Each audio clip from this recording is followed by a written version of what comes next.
जय महाकाल, जय महाकाली, जय माता दी। दोस्तों कैसे हो आप लोग? मैं आशा करती हूँ आप लोग अच्छे होंगे। तो आज का जो विषय है वो विषय ये है कि जब कोई साधक अपने जीवन में अपने इष्ट के स्थान सबसे ऊपर रखता है, वह अपने इष्ट की नियमित रूप से रोज़ाना सेवा भाव करता है, उनका भोग निकालता है, उन्हें भोग प्रसाद लगाता है, उनका श्रृंगार करता है, उनकी सेवा करता है, तो एक समय ऐसा आता है कि आपको उनका चमत्कारी सिद्धियाँ प्राप्त हो जाती है। आपके इष्ट आपसे खुश होकर के, प्रसन्न होकर के आपको अपनी कृपा प्राप्त कर देते हैं। तो वो कृपा जो हमें प्राप्त होती है, जो चमत्कारी सिद्धियाँ जो हमें मिलती हैं, वो कार्य कैसे करती हैं और हम उन्हें कैसे पहचानें कि हमारे इष्ट के ज़रिए हमें वो प्राप्त हो चुकी है और उनसे कैसे कार्य लिया जाता है। तो ये सारी बातें मैं आपको इस वीडियो में बताऊंगी, तो वीडियो पे बने रहे और लास्ट तक ज़रूर देखें। इससे पहले कि मैं वीडियो स्टार्ट करूँ, आपसे एक रिक्वेस्ट करना चाहती हूँ मित्रों, अगर आप मेरे वीडियो पे पहली बार आए हो, मेरे चैनल पे पहली बार आए हो, तो मेरे चैनल को सब्सक्राइब करें और वीडियो अच्छी लगी तो लाइक ज़रूर करें। तो दोस्तों, जब आपको सिद्धि मिल जाएगी तो आपको संकेत मिलना शुरू हो जाएगा और वो संकेत अलग अलग भाव से होते हैं। जैसे स्वप्न के ज़रिए होता है, आपके मन के ज़रिए होता है, आपके ज़ुबान के ज़रिए होता है और आपके कार्य के ज़रिए होता है। तो इस 4 संकेत से हम आपको बताएंगे कि आप कैसे पहचान पाएँ कि आपको सिद्धि मिल गई है। तो पहला जो है वो स्वप्न के ज़रिए है। दोस्तों, जब आप रात में सोते हो तो आपको कुछ सपने दिखाई देते हैं, कुछ सपने गलत होते हैं, कुछ सपने सही होते हैं।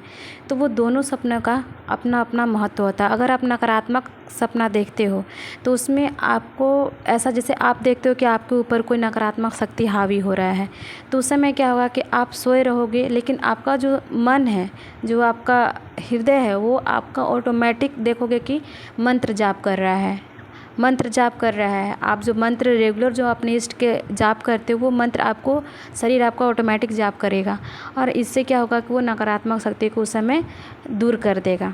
ठीक है। कभी कभी तो ऐसा लगता है कि हमारे सीने पे कोई भारी चीज़ रख दिया है, कभी कभी अगल बगल लगेगा कि कुछ लोग बैठा हुआ है, अचानक आप स्वप्न के जरिए उठ के बैठ जाते हो, तो इस समय आपको नकारात्मक शक्ति से दूर करता है आपका मंत्र, जो आपका बॉडी जाप करता है। दूसरा संकेत ये है सपने के ज़रिए है कि जो आप सपने में देखते हो तो वो सच होता है, वो सच होने लगता है, या तो फिर ये बोले कि आपको जो होने वाला है वो आपको पहले ही स्वप्न में दिख जाता है। जी दोस्तों, जब आपको सिद्धि प्राप्त हो जाती है तो आपको आगे होने वाली सारी घटनाओं की जानकारी आपको पहले से होने लगती है। तो आपको स्वप्न में भी जो घटने वाला होगा वो आपको पहले दिखेगा और आपके साथ अगर ऐसा हो रहा है तो आप समझ जाइए कि आपके ऊपर आपके इष्ट की जो दिव्य शक्तियाँ हैं वो मिल चुकी है। दूसरा अनुभव ये है कि आप अपने मन से कैसे जानें। तो जब आपके ऊपर सिद्धियाँ हो जाती हैं, प्राप्त हो जाती है आपको, तो आप किसी की भी बात को अपने भाव से समझ सकते हो। जैसे कि आपके मन में भाव आने लगता है, आप अपने इष्ट के प्रति आपको भाव आने लगेगा। जैसे आप पहले इष्ट के लिए नॉर्मल पूजा पाठ करते थे, लेकिन जब आपको कृपा प्राप्त हो गई है, आपको चमत्कारी शक्तियाँ मिल गई हैं, तो आपको इष्ट के लिए और ज़्यादा, जैसे बोलते हैं ना, मार्गदर्शन होना, वो और ज़्यादा होने लगेगा। ऐसा लगेगा जैसे आपके इष्ट आपसे बात कर रहे हैं, आपको बता रहे हैं कि तुम ये करो, वो करो, मेरे लिए ये करो। आप इससे आगे भी, यानी कि दूसरों का भी भाव समझ जाओ। जैसे कोई व्यक्ति आपसे कुछ बोलना चाहता है और आपको ऐसा महसूस हो रहा है कि वो हमसे कुछ बोलना चाहता है पर वो बोल नहीं पा रहा है, तो आप सामने से उसको बोलोगे कि तो क्या तुमको कुछ हमसे बोलना है। तो इस टाइप का भाव आपके मन में आने लगेंगे, मतलब आप लोगों को समझना शुरू कर जाओगे। वो क्या है आपको पहले पता चल जाएगा, उसको क्या करना है आप, ये चीज़ आपको पहले पता चल जाएगा। ऐसे व्यक्ति की जुबान सिद्ध हो जाते हैं, वो जो बोलते हैं उनका वचन सत्य होने लगता है। वो किसी के लिए बुरा बोले या भला बोले, वो जो भी बोलेंगे वो सच हो जाएगा और ये सिद्धियों के कारण होता है। अगला भाव ये है कि आपके कर्म के ज़रिए, ये बहुत इम्पोर्टेंट भाव है दोस्तों, क्योंकि जो आपका सिद्धियाँ आपको मिली है आपके पूजा पाठ के ज़रिए, तो वो कार्य कैसे करती है। तो जब ये तो जो कार्य करने का है वो सिर्फ अपने फैमिली में कर सकते हो, क्योंकि आपको जन कल्याण करने के लिए गुरु की आवश्यकता पड़ेगी। जब तक आप गुरु धारण नहीं करते हो, जब तक आपका गुरु को मार्गदर्शन आपको नहीं होता है, तब तक आप कुछ नहीं कर पाओगे।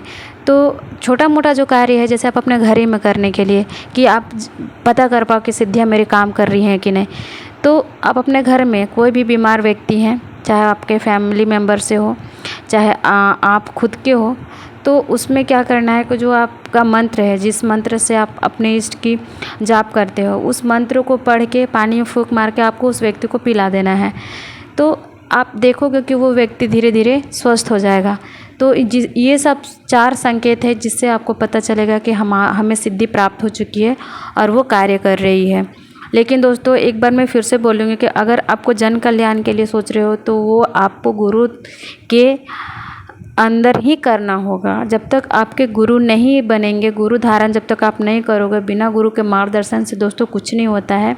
तो अगर ऐसा कुछ करते हो बिना गुरु के, तो इससे आपको दिक्कत होगा, आगे चल के आपको प्रॉब्लम होगा। तो बिना गुरु के कुछ ना करें। और आज के लिए इतना ही, मिलते हैं नए टॉपिक पे। तब तक के लिए जय माता दी।